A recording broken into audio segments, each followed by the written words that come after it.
Podem entrenar el cervell? Tenim límits? Respecte a la primera pregunta, sí, i tant, el cervell es pot entrenar.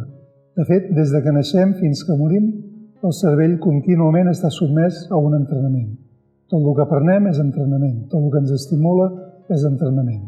Ara bé, és veritat que en algunes ocasions podem entrenar més específicament alguna habilitat. Llavors el cervell té una capacitat molt gran de plasticitat i aquesta plasticitat significa que creixen noves cèl·lules, que es connecten noves cèl·lules, que aquestes connexions cada vegada va sent més eficient i això comporta que es millori tant en aspectes cognitius com en aspectes motors.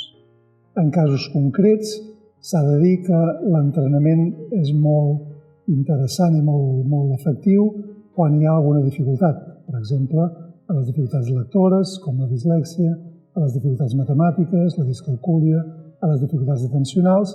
Si nosaltres millorem a través de l'entrenament, aconseguim que aquestes persones s'ajustin millor al que esperen la resta d'ells, en termes escolars i en termes relacionals.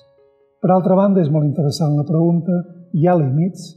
Això ho desconeixem, no sabem exactament quin és el límit del nostre cervell.